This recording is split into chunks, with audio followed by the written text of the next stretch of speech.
Welcome to MBA Solutions. I am Manjunath, working as an assistant professor at VVC, Mysuru. In this video, let us discuss kinds or types of companies. Before going into the video, if you have not subscribed to our channel, please subscribe and press the bell icon to receive more notifications. So, what are the different kinds of companies or types of companies? Companies are classified on different backgrounds. So let us see what are those kinds or types of companies. The first one, based on incorporation, that means based on registration, we have two companies. One is statutory company, the other one is registered company. Statutory company are those company which are created by a special act of the legislature. So it has to be created through a special act in the legislature.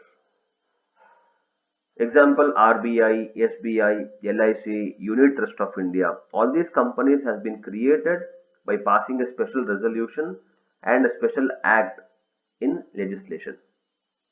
And these companies are concerned with public utilities like railways, then electricity, post office, like this. So these are statutory companies, and these companies are formed by passing a special resolution and created by a special act in legislation. Registered companies are those companies which are formed under the Companies Law or which are registered under Companies Act. Now it is Companies Act 2013. So these are registered companies. Any company which has to start its business should have the registered certificate, that is certificate of incorporation, which is issued by the registrar of companies, and if those companies have this certificate, then they are called registered companies. It is based on incorporation or registration. Now let us see based on members, number of members. So in that we have private company. So in private company you should have minimum 2 members and maximum 200 members. Members means those who invest initially and those who pool all the fund and start doing business. They are called members. Who involuntarily come and associate themselves and invest, contribute money or money's worth. They are called members. If any private company, then minimum number of members is 2 and maximum is 200. If it's a public company, public limited company, then minimum number of members should be 7 and maximum is unlimited. That means there is no limit for maximum number of members because this public limited company will pool fund from the public. They will issue shares or initial public offerings, IPOs, and they pool public fund. Private companies will restrict pooling fund from the public or transfer of shares to the public. They prohibit public offering. Hence, there is a limit for number of members, but in public limited company it is not like that. They can pool fund from the public, hence the maximum limit is unlimited. And next, coming to one person company, where one person who starts a business and he becomes a member of the company, so that is one person company. So previously we used to call sole proprietorship. Like that, one person company, there will be minimum one member. So if there is one member and which has been registered under Companies Act, that becomes one person company. Now let us see based on ownership. So ownership pattern, we have government companies.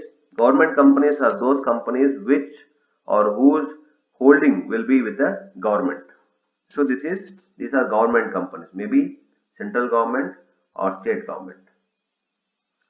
Then if it is non-government companies means private companies where the holding of the government is not there. Because in government companies, appointment of auditors, appointment of directors will have a different system. In non-government companies, there is a different system. Hence, government companies and non-government companies has to be differentiated. So if government has more number of holding in a company, then it is called government company. That means more than 50-51%.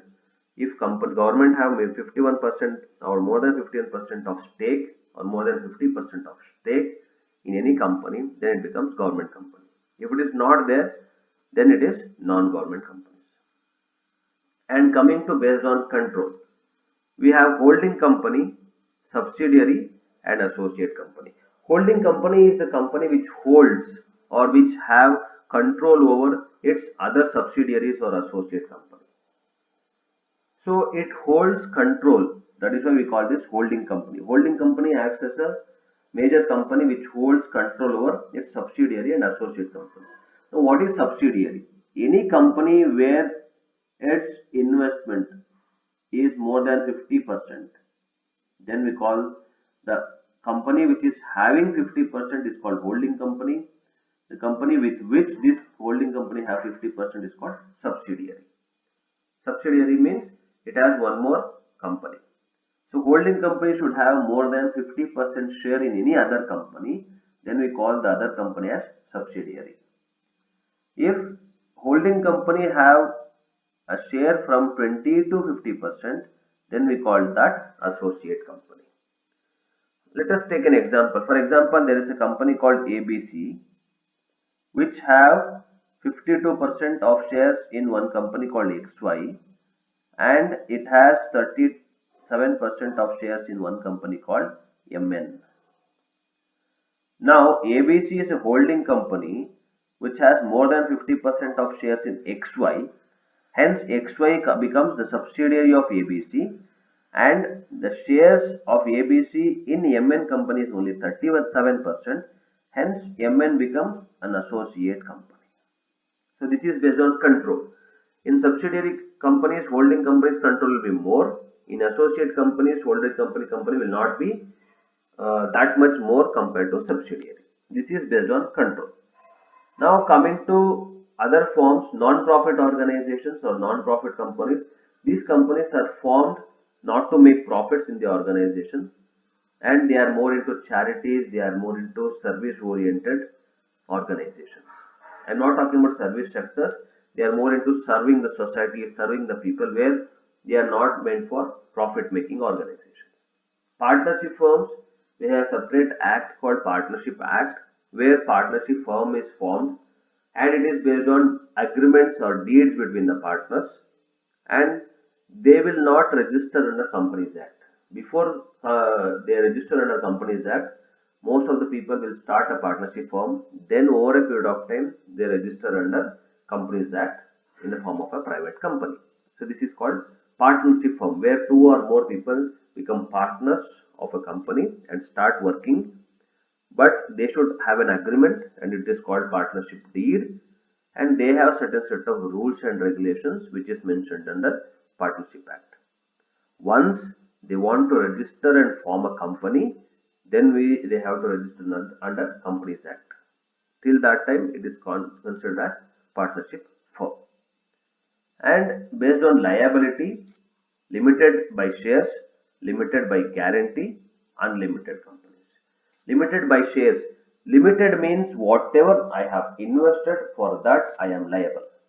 For example, I have invested 20% of shares of a company. If company goes under a loss, and if I have to bear the liability, if I have to bear the consequences of that loss and I have to pay it back, then I am responsible or I am liable for only 20% of what I have invested, not another 80%. Be it in the form of shares I have invested or in the form of asset I have invested. If it is in the form of shares, it is limited by shares. If it is in the form of asset or any other capital investment, then it is called limited by guarantee. Sometimes people invest in the form of shares if it is a public company. Sometimes people invest in the form of asset or capital investment if it is a private company, or sometimes in a private company. Then they are liable for whatever they have contributed. They are not liable for whatever they have not contributed. If company went for a loss of 1 crore, then the person who has invested 20%, he is liable for only 20 lakhs. Rest 80 lakhs he is not liable. That means creditors cannot ask another 80 lakhs from this fellow who has invested only 20%. Now coming to unlimited company, unlimited means here liability is not limited. That means all the members, if there are four members and they have invested in different proportion, different percentage, like for example, one person has invested 10%, another person has invested 20%, another person has invested 70%, 60%, and one more 10%. Now, if the company undergone a loss, then all these people are equally liable for that loss. I cannot say I have invested only 10%, he has invested 20%, so I am liable for only 10%. No. And unlimited companies, each and every member is liable for that particular loss, and each and every member has to make sure that the loss has been incurred and paid back to the concerned authorities. So this is how the different kinds of companies will be done. Thank you very much for watching the video.